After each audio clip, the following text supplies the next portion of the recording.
Greetings and welcome to STL Soccer Talk, the video edition. I'm Tom Timmermann, beat writer for St. Louis City for the St. Louis Post-Dispatch. And this is Beth O'Malley. Hi, Beth. Hi, Tom. Well, not much has changed since we were here last. No, not much has changed. I should have worn the same outfit. That would have been funnier. I should have worn a tie. That would have been funnier. It would have been funnier Both would have been. Why is that funny, Tom? Because City has now tied 3 straight games after their 2-2 stalemate, deadlock, whatever you want to call it, with DC United on Saturday. They are 1-0-4 through their first 5 games of the season. They have a 5-game unbeaten streak. I was about to say, they haven't lost. And a 3-game winless streak. Yay. So the points are just flowing in really gradually. Very gradually. At this rate, they're on pace for, 34 points or something. Because a tie is only worth 1 point. Yes. A loss, of course, is worth 0 points, so at least they're getting a point out of these games. But as Tom and I talk about during the podcast, all of these games feel like games that City should have or could have won if just 1 or 2 moments had gone differmly. Or they could have lost. Or they could have lost, which is the other part of our podcast. Yeah. Nook v. Thorson had a very promising-looking scoring chance that, catches the DC United goalie's trailing leg as he dives the other way. If that goes in, they win the game and huzzah. But no, it didn't happen. So these are strange times for City. They're doing a lot of things right. They are, though, doing enough big things wrong. They're picking their spots and having, that didn't work, and that's leading to a goal the other way. I mean, Jared Stroud twice gets forward on the right side, crosses to a dangerous player in the box who's able to sink it. Yeah, he sank it one time. The other time, Berkey made a save to keep him from sinking it, but he couldn't get the rebound. And then Stroud, that name is familiar. I remember him, a short guy. Went to Colgate. Played for City SC last year. He did, as a matter of fact. He and Lucas Bartlett both were back in town. Bartlett had a good game as a center back, and Stroud had a very good game as the right back because of DC United's severe roster crunch they had last week. But speaking of center backs, it just is an ongoing saga of City's center backs, because Tim Parker out last week with a sore back. He was training today, Tuesday, as we record this. He was back on the field.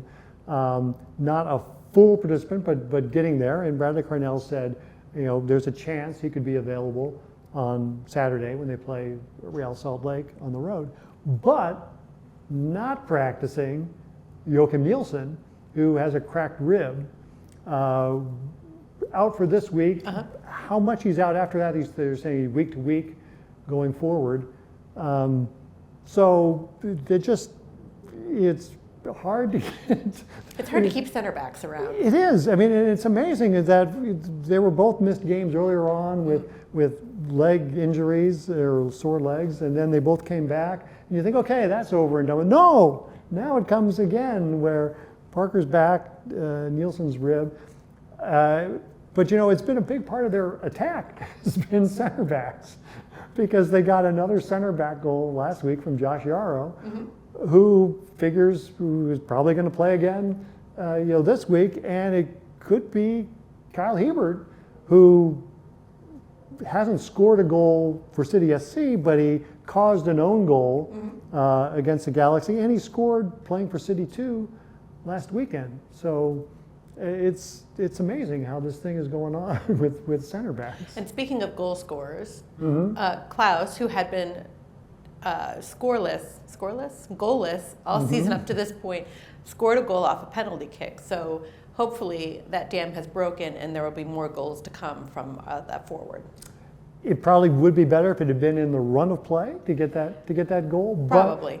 But it's a penalty kick, and they'll take, and it got them the tie. But any goal in a storm is a good goal, even though it wasn't a storm. It was just cold.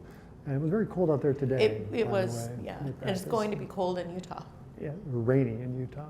So there you go. It's a 1-0-4 team, which they had 5 ties all of last season. They've got 4 so far this year. I'm predicting they're going to get to 5. I don't know how soon that will happen, but it seems inevitable. It does at this point.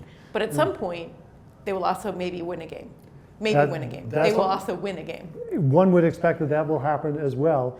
But what happens first is a tie or a win. We'll have to see how that goes.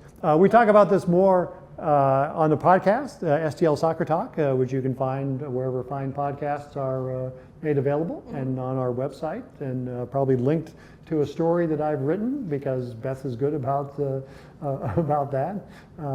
So anyway, and subscribe to the podcast, subscribe to the paper, print, or online, because lots of information there. Keep you up to date on what's going on with City SC.